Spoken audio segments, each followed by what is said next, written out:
Hi! ఎలా ఉన్నారు అందరూ? This is Pavan. Match start అయిపోయింది చూసారా? Second test India versus England. Anderson Tendulkar cup start అయిపోయింది నిన్న. ఎక్కడ ఎడ్బస్టన్ లో అసలు రికార్డ్ బాగాలేదండి మనకి. దగ్గరగా 8 మ్యాచెస్ ఆడితే 7 ఓడిపోయారు, ఒక డ్రా అంట.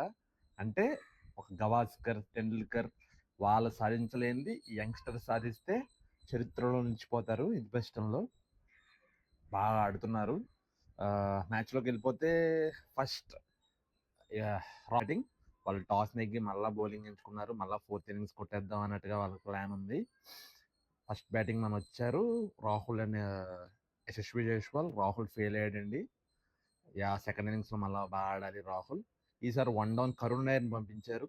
కరుణ్ నాయర్ని బాగా షఫిల్ చేస్తున్నారండి. ఒక చోట ఈ ప్లేస్ మంచి ప్లేస్ కరుణ్ నాయర్కి. 1 డౌన్ అనేది మంచి పొజిషన్. అతను అక్కడ ఉంచితే ఆయన మంచి మంచి రిజల్ట్స్ ఇస్తాడని నేను అనుకుంటున్నానండి. 1 డౌన్ ఉంచారు కరుణ్ నాయర్ని. 30 దాకా కొట్టాడు, డిసప్పాయింట్ చేయలేదు. అండ్ 2 డౌన్ కెప్టెన్ గిల్ వచ్చాడు. కెప్టెన్ గిల్కి రెస్పాన్సిబిలిటీ ఇచ్చాక చాలా బాగా ఆడుతానని కోచింగ్ స్టాఫ్ కానీ అందరూ సపోర్టింగ్ స్టాఫ్ అనుకున్నారు. అలాగే నిరూపించుకున్నాడు గిల్. అలా ఒక సెంచరీ కొట్టాడు.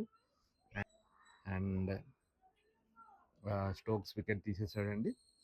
అండ్ తన ఎక్స్పీరియన్స్తో మొత్తానికి యశస్వి జైస్వాల్ తీశాడు. లేకపోతే 6th సెంచరీ కొట్టాల్సిన యశస్వి జైస్వాల్ మిస్ అయింది అతనిది.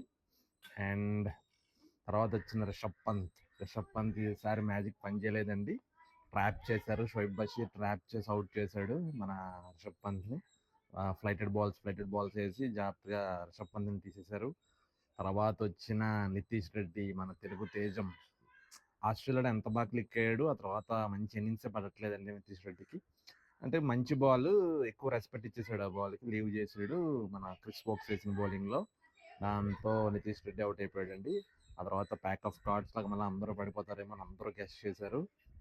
కానీ ఈసారి రెస్పాన్సిబుల్ మన ఎక్స్పీరియన్స్ క్యాంపెయినర్ రవీంద్ర జడేజా మన గిల్తో పాటు 99 రన్స్ పార్ట్నర్షిప్. లాస్ట్లో ఇంకొక సింగిల్ తీసుంటే 100 అయిపోయేది పార్ట్నర్షిప్. 99 రన్స్ పార్ట్నర్షిప్ చేశారు. దట్ 40 దాకా కొట్టాడండి మన రవీంద్ర జడేజా. గిల్ ఏమో 100 దాకా వచ్చింది. స్కోరు 310 అండి. 450 దాకా ఉంటే ఈ పిచ్ మీద బాగుంటుందండి. 450 దాకా కొడితే మంచి టార్గెట్ అవుతుంది.